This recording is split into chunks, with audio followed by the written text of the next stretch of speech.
I was born in Canada, but when I was in grade one, we moved to Israel. So that was the, the big drastic change in my life. And I didn't know the language either. So I just went to grade one.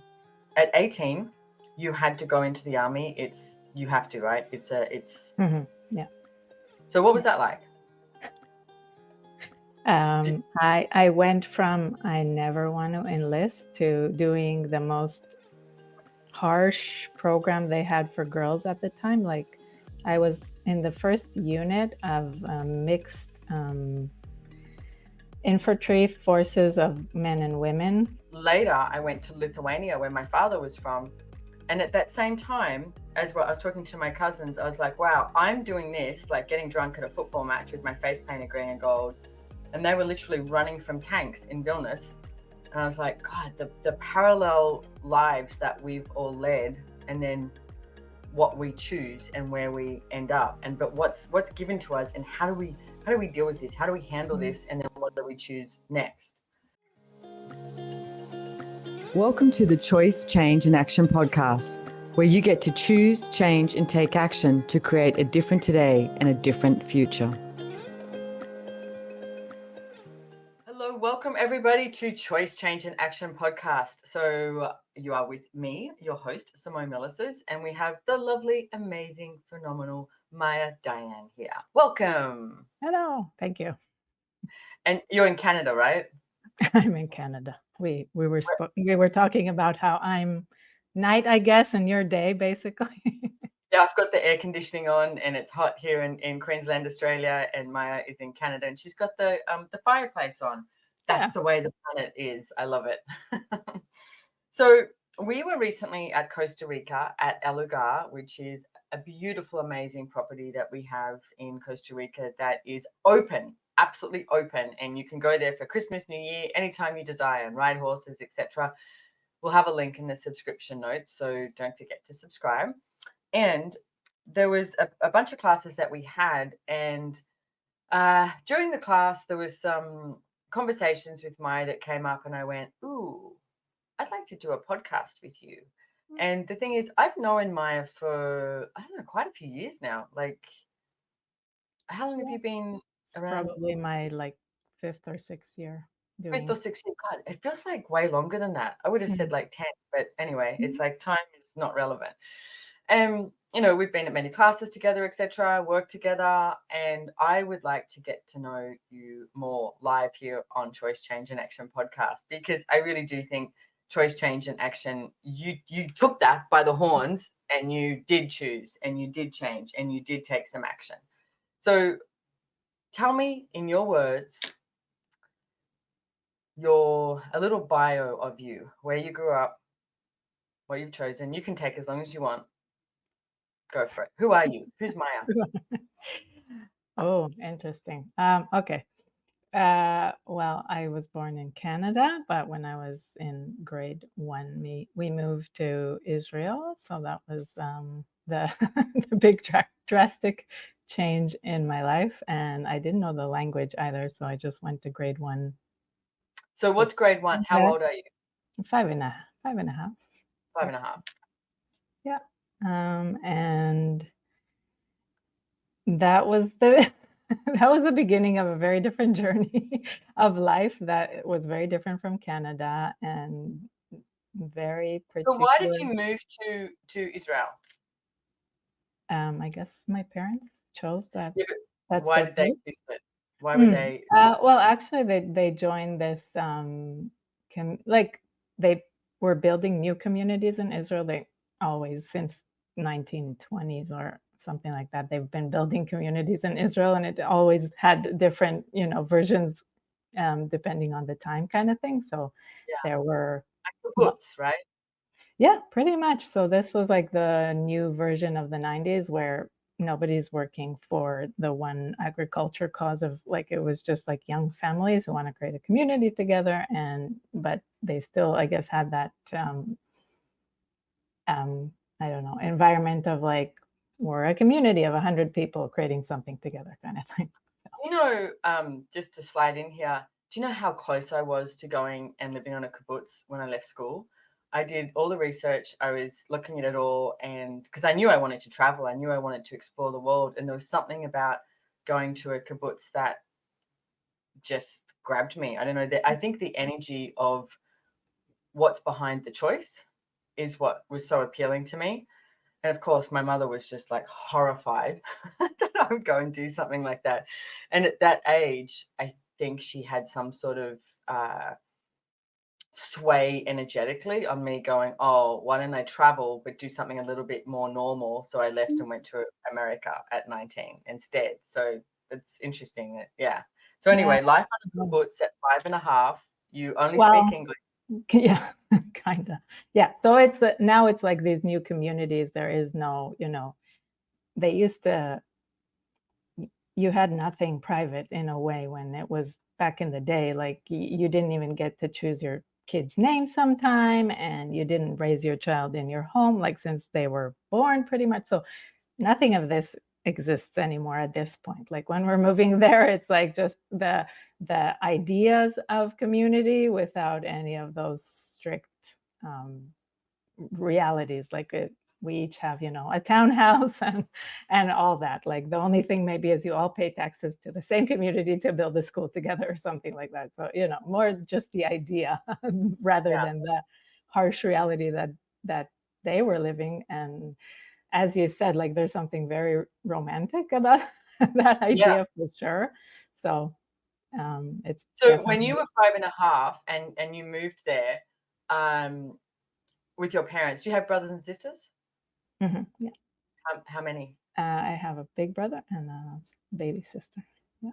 Okay, so you all moved there, and sorry, just to get clear, at that stage, you didn't live in the same house. It was more of a community where everyone was raising all the No, kids and we were no. I'm saying in the 90s we are living in our oh, own okay. house, So and it's more of it's a not. centralized family thing. Okay, Yeah, got it. yeah, yeah. Got it. It's Okay. nuclear family, and more than anything, we just want to be like same Yeah. as our neighbors, basically.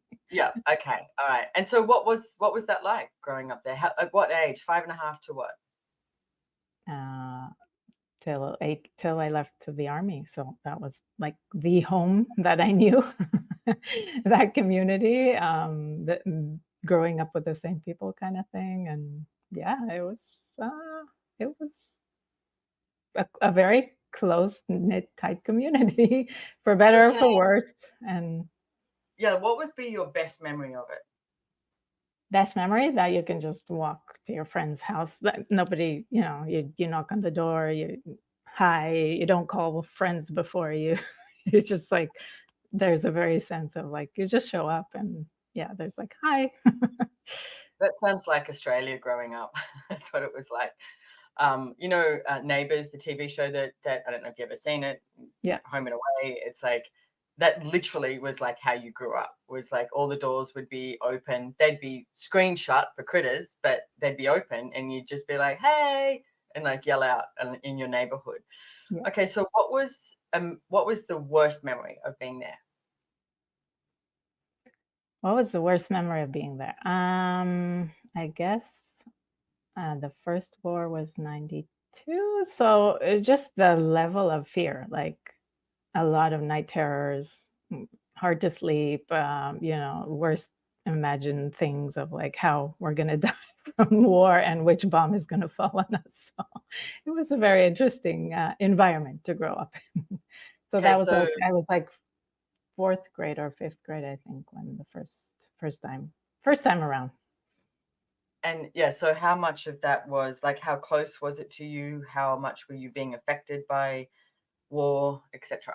Um, in actuality, not it didn't really come close to our towns, but we all had to prepare in the same level and degree that they were preparing the whole country. We would run to the bomb shelters. We had gas masks that we had to try on. We were constantly preparing for Right, for that, and also actively, like there were sirens. We all had to run to the bomb shells. right. So it was just kind of part of life.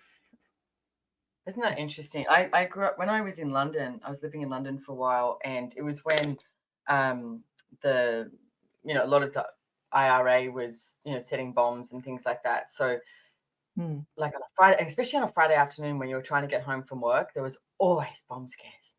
So but you'd go, oh God, how annoying, and not like, oh my God, there's a bomb scare, I could die, because people were getting bombed, etc. And there was no trash cans, or it was such an interesting way to live, because and how accustomed you became to it was what I found really interesting. And then here, even like the other day, there was fire warnings and you could smell smoke. And like, just like you said, you're always prepared. It's very constantly put to us, are you prepared for a fire?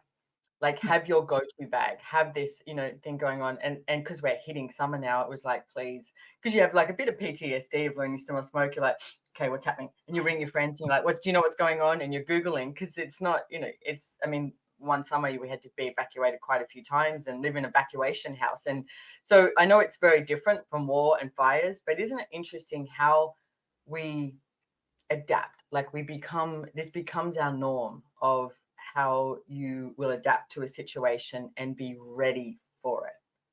Absolutely. And it's also induced constantly, like with the radio and the TV. And so, like, you're just, even if you're getting more relaxed, like it just gets somehow up a notch and you're like on the next level of like, oh, okay, what's coming next? So, Which is yeah. interesting. And so much of Access Consciousness is about inviting you to know what you know, like empowering you to know what you know, and function from awareness. So I'm just going to ask right here now, everything that we're talking about, because it has a slight heaviness to it that we don't have the awareness of what's about to show up. And we have to listen to, those in charge for what's going to show up. So anywhere that is happening to you in whatever country you're in right now, because I know I have listeners from all around the world, and there is so many different things happening in different countries. Everywhere that you've been giving away your awareness to governments, to politics, etc., will you destroy and uncreate it? Times a godzillion, right and wrong, good and bad, pock and pot, all nine, shorts, boys, perverts, bases, and beyonds. And if you've been listening to my podcast, you'd know the clearing statement, but if not, you can go to theclearingstatement.com. And I'm not saying, this is not about fighting authority. This is about tapping into what you know. What do you know? What do you know? And I think as we move further into Maya's story, I think you started choosing a hell of a lot more of what you know and taking that action so that you could create the life you desired. So at 18, you had to go into the army. You have to, right? Yeah. So what was that like? I went from I never want to enlist to doing the most harsh program they had for girls at the time. Like, I was in the first unit of mixed infantry forces of men and women fighting together. So it was like we were this test run of like how to create a combat division of men and women combating together. So I was trained for 6 months, and girls usually go to training for 2 weeks to 4 weeks, maybe. So just the difference. And then for 2 years. Why did you choose that? I was part of a commune. Yeah. Before I joined the army, and they kind of chose 2 of our communes to be like the test dummies, and it was pretty much be with your commune or, kind of lose everything. So it was supposed you can choose not to, but there was a lot of peer pressure and pressure. Like, they even took me and 2 other girls to a conversation with the high commander, and it was a lot of like, you have choice, but you don't really have choice. And so I ended up doing the hardest army I've never considered I would be doing, and it was very interesting. So what was that like going in? I get it. They say you have choice, but you don't really have choice. Was there anywhere in your world that you were eager and keen to do this, or was it totally not something you desired? Oh my God, I was like an animal that was cornered, like the worst thing that someone who loves freedom can didn't happen to at the time. Obviously, I'm laughing now, but I was crying for 4 months probably. And it was an experience. It was an experience for life. Tell us more about it. What was it like? Um, yeah, they wanted to train us like the boys. So you have, you have to know everything. You have to know how to assemble your gun in 2 minutes. You have to know how to disassemble your gun in 2 minutes. You have to know how to pack your bag in 3.5 minutes. Like everything is timed, and you're constantly like running and being shouted at. And well, that's training, of course. That's like, again, be prepared. So you have to be prepared for the worst. And we did walking for miles with like a lot of heavy equipment on our backs, and it was very interesting, like because also they didn't really know how to treat girls. They never had that before. So all our people who were in command basically only trained men before that. So it was a different experience for everyone. And our bodies are different, like a lot of things are different, and it was an adjustment for everyone. I think it took them at least 3 years to figure out how this thing can actually work. So yeah. So you were like a guinea pig. Absolutely, yeah. So did you have any, I guess, like, I want to say tools or anything like that when you're walking for miles and you've got all this heavy weight and you're being yelled at? Is there anything that you used for yourself to have more of you? Like, what was going through your head? I was completely lost at the time. It was just make it through the day, make it through the week, don't get punished so you go home in the weekend. Yeah, just making it through and crying on the weekend pretty much. That almost sounds like an alcoholic, like an addict, where you're just like, I've got to get through the next minute. I've got to get through the next 5 minutes, the next 10 minutes, the next hour, the next day. Yep, yep. And then you're in a tent and it's raining and your sleeping bag is wet, and like you don't have a lot of time to contemplate. Like, you're very much in survival mode in a way. So there's also that element of like, you just kind of have to take that next action. So you don't really have time for bigger aspirations in a way. So, which You just I want guess to is a survive the very, day. Okay. yep. And it's a That's very it. soldier, I guess, kind of Mentality. mentality. Yeah. Yeah. Yeah, that's true. I mean, I grew up in Australia, and you don't have that mentality. It's like you are taught to, what future do you want to do? What do you want to do when you grow up? I remember at 14 years of age, what do you want to do when you leave school? And I was like, I have no idea. All I knew I wanted to do was see the world. And then at about 16, I went, I want to see the world and I want to change the world. And that was my aspirations. And it's like, and I got to choose that. And at one stage, I remember being in London. I was living in London and going to, Australia, a football match. I can't remember who they were playing, but we were, drinking beers and having our face painted green and gold and singing out, for Australia. And later I went to Lithuania, where my father was from. And at that same time, as well, I was talking to my cousins, I was like, wow, I'm doing this, like getting drunk at a football match with my face painted green and gold. And they were literally running from tanks in Vilnius. And I was like, God, the parallel lives that we've all led, and then what we choose and where we end up. But what's given to us, and how do we deal with this? How do we handle this? And then what do we choose next? So for you, how long were you in the army for? 2 years. And that was mandatory? Mm-hmm. Yeah. Okay. So training, did you ever have to use your skills? No, we guarded the Egyptian border, which was the most relaxed border at the time. So the worst case was people who are smuggling drugs, whores, maybe weapons, but like that was like the safe place to send girls. So, yeah. So we were just patrolling the border for And months. what's your most memorable moment of patrolling that border? I mean, it was the desert, so that was epic. It's a very unique place, that area. It's where, you know, Moses crossed the desert supposedly, and it's a very red rock, and it's a very unique place, and the stars, like it was peaceful in a way. Yeah, that's So there interesting. was I that love contrast. Yeah, yeah. Because when you've got that big sky in a desert, it is you just if you've never been to a desert, you can't describe what that's like. And at nighttime when you're looking up and you're just like, wow, the power and potency and of being connected to the universe by looking at the sky, I think is an incredible thing to choose. Yeah, So I and love that that's one of your memories from there. yeah, and, it's interesting because now, of course, I can talk about the land and stuff, but when you're there and all you're doing is looking at these fences, it's very like, you can feel that creation of, like, how we disconnect from from the land and from what can give us that peace, really. Yeah. So 2 years, and then what did you choose?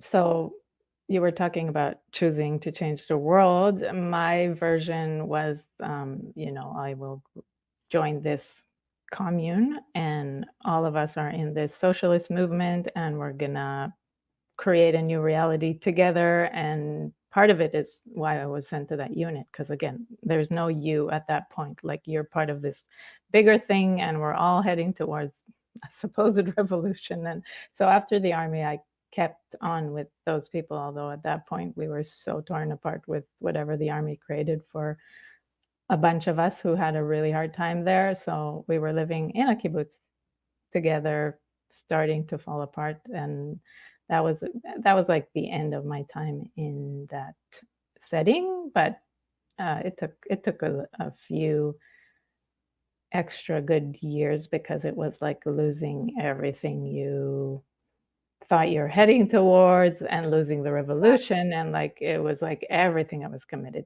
to. So it took quite a long while. It took nervous breakdown. It took a lot of things to get me to actually choose something different and I leave the commune. did I hear you say something like you even like fell or jumped off a building or something like that to Yeah, so 1.5 year into my service, my sergeant was out to get me. He hated my guts, and at some point, I just got to a point where I'm like, I can't do this anymore. And since we were in the desert, it was very far to get home. It was a bit of a longer weekend, and I went home for the 4 days or whatever we got, and I was like, whatever it takes, I'm not going back. And I just started plotting, like, what can I do? Because I didn't want to die or anything, but I knew that I had to harm myself. So I'm planning, what can I do? wow.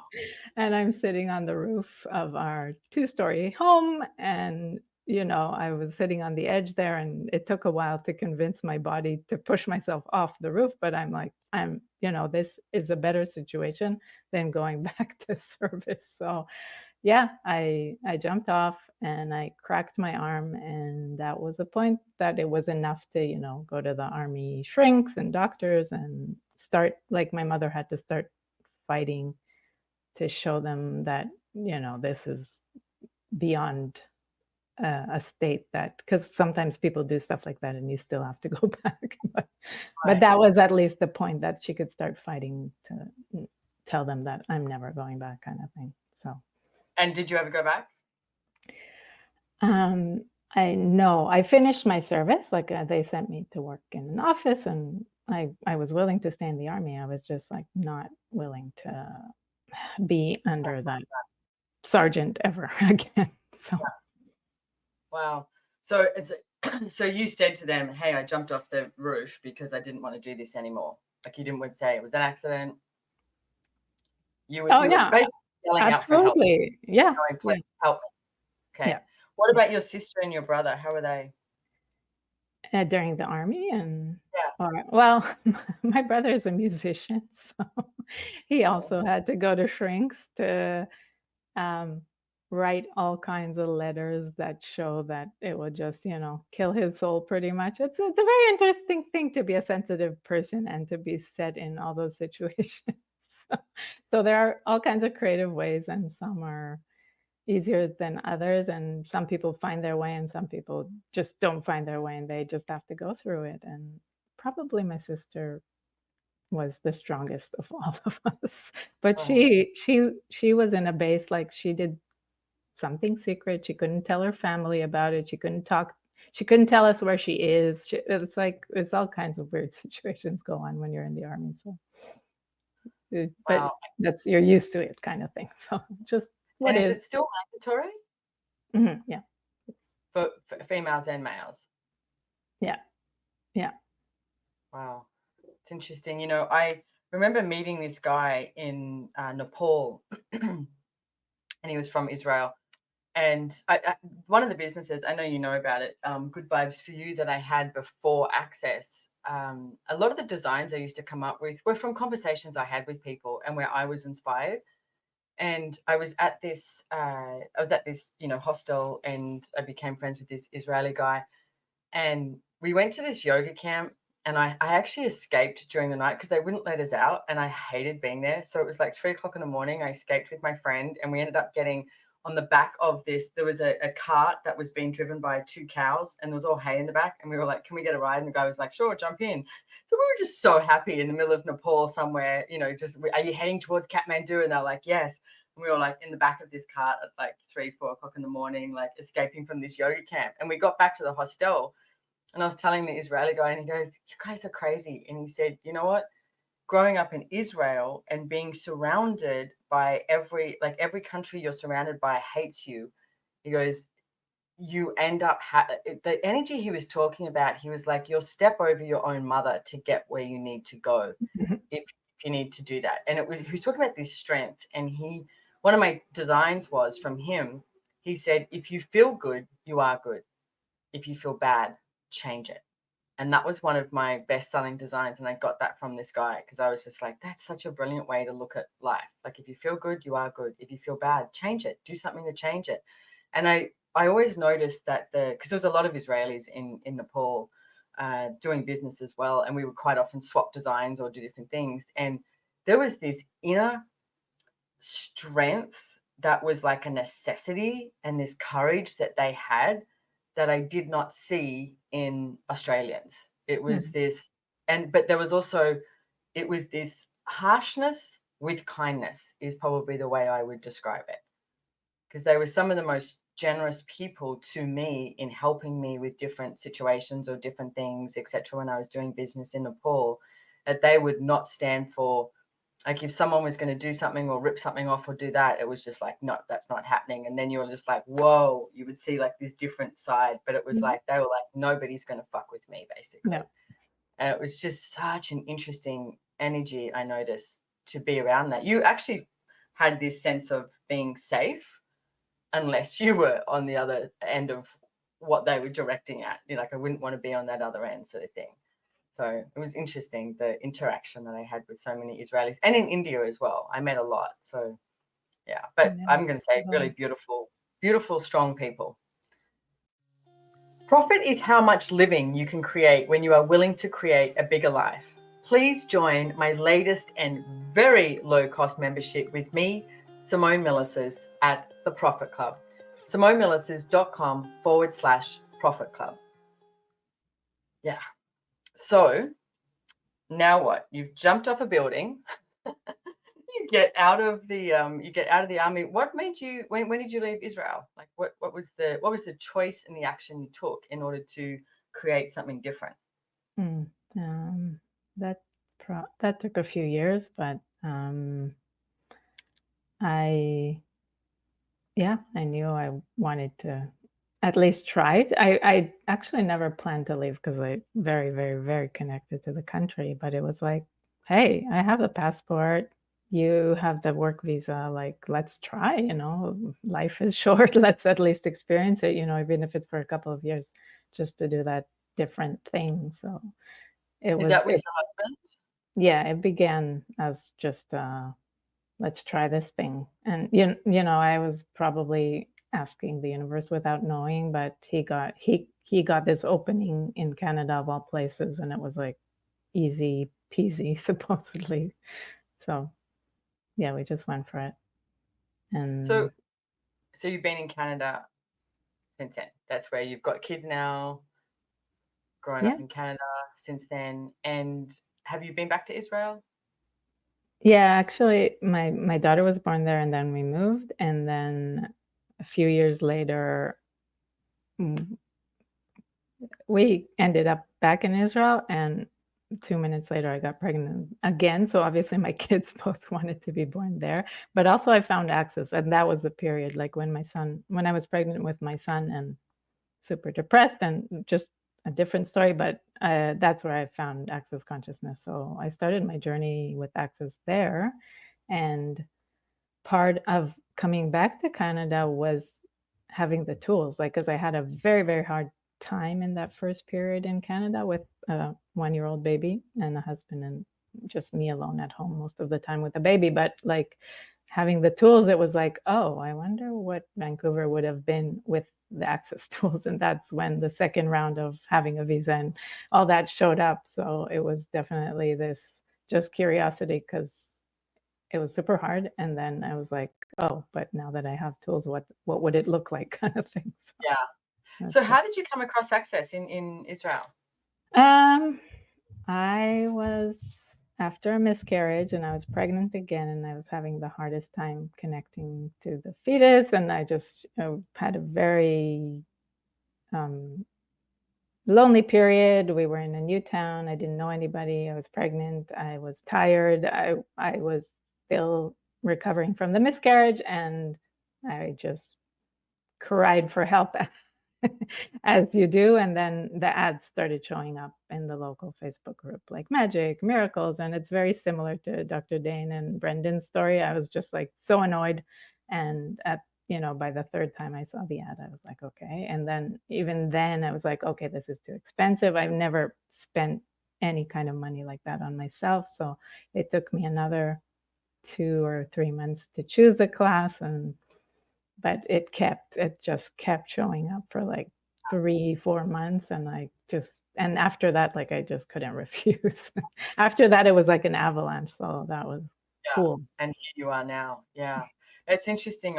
You talk about that, about how you found it in the ads. I remember just thinking so many times going, this can't be it. This can't be it. Like what I've been shown and how I'm living my life, this can't be it. There has to be something different. There has to be something else.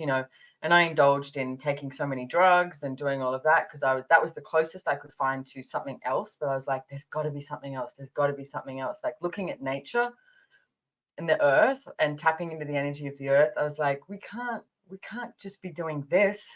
There has to be something greater. And I know in my world, I pulled access consciousness in to my life because I knew that there was something different.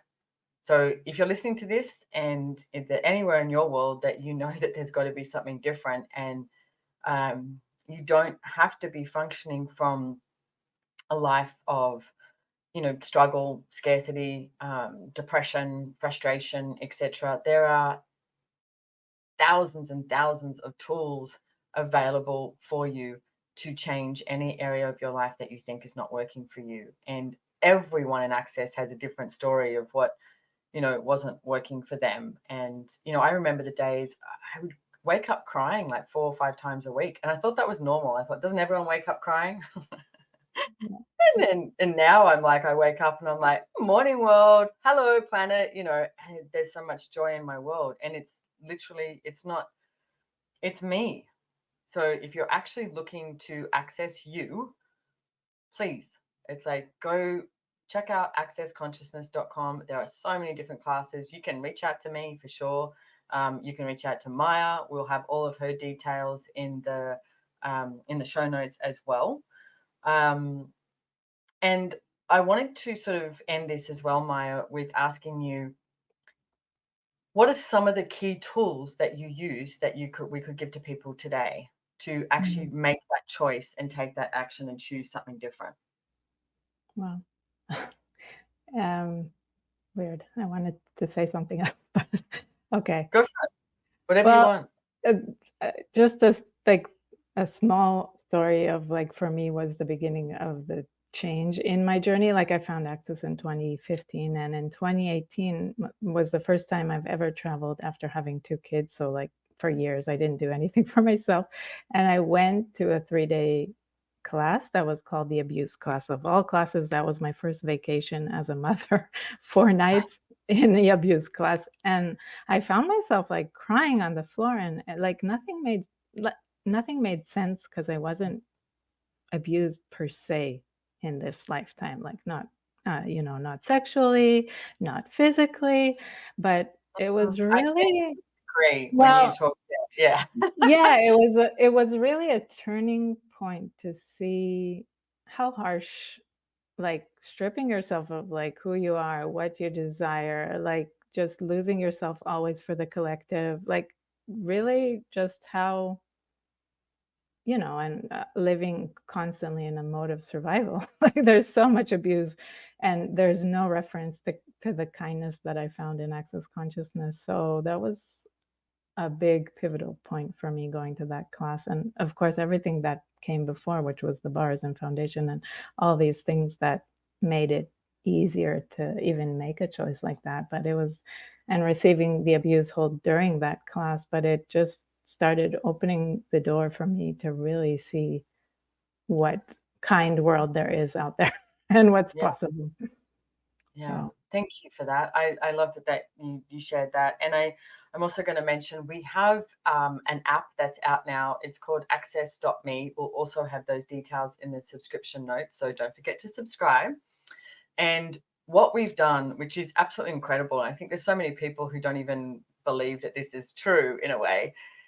Gary started Access Consciousness, I think when he was like 55. And so we've got like over 25 years of material that we have. It's absolute gold, right? I mean, just because it happened 10 years ago or 15 years ago or 5 years ago doesn't mean it's old and not valid. I listen to those older classes and you hear them in a different way. And there's so many tools and so many processes to help you in all these different areas.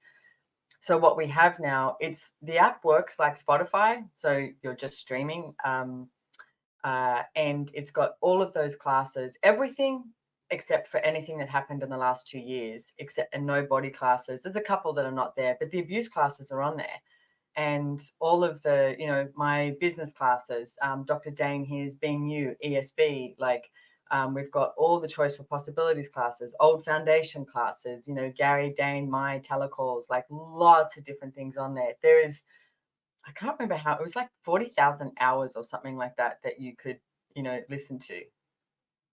You're going to say something you want to. yeah, no, I think you have to listen for 16 years for 12 hours, and then you've heard it all kind of thing or something Yeah. like that.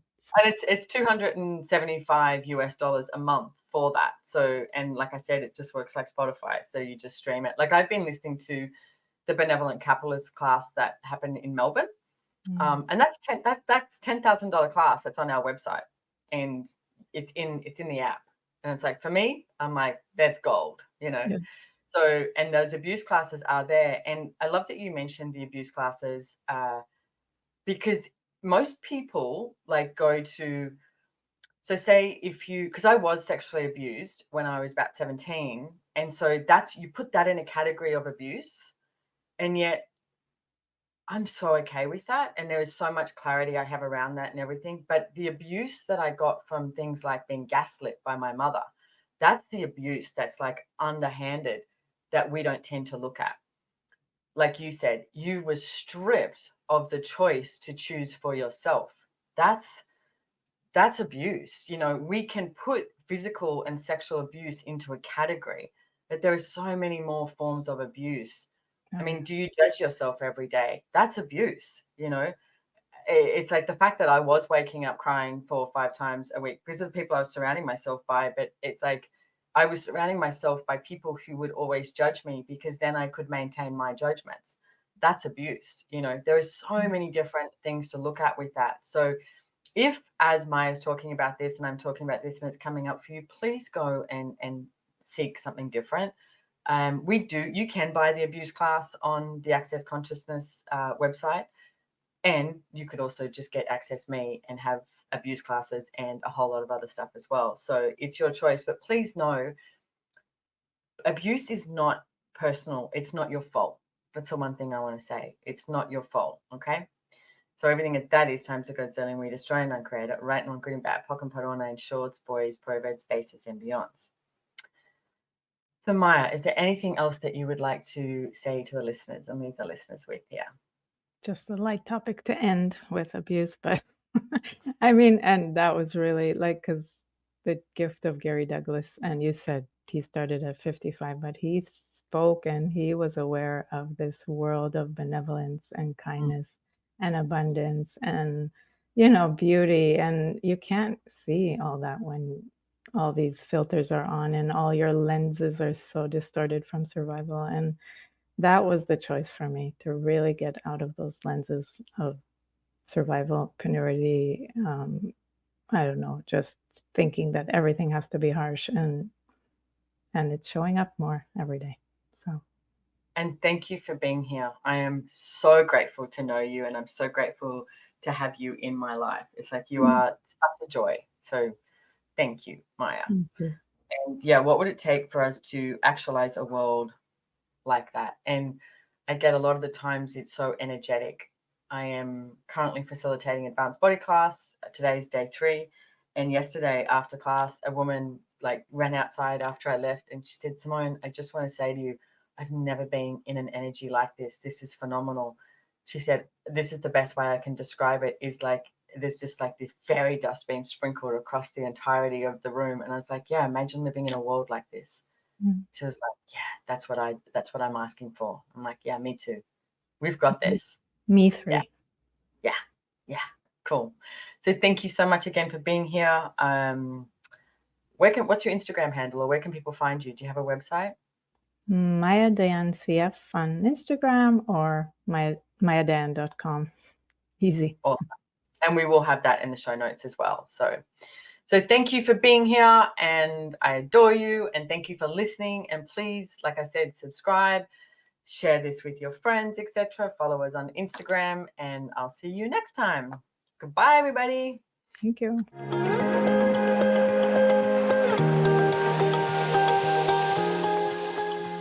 If you enjoyed this podcast, please make sure to hit the follow or subscribe button on your favorite listening platform to get notified of new episodes. We read all the reviews, so if there's any topic you would like to hear about, let us know. If you'd like to know more about the tools, information, and classes mentioned in the podcast, head on over to SimoneMilasas.com and follow me on Instagram at Simone Milasas, or the podcast has its very own link on Instagram at Choice, Change, and Action. Don't forget, you can download the show notes, and lastly, have way too much fun today.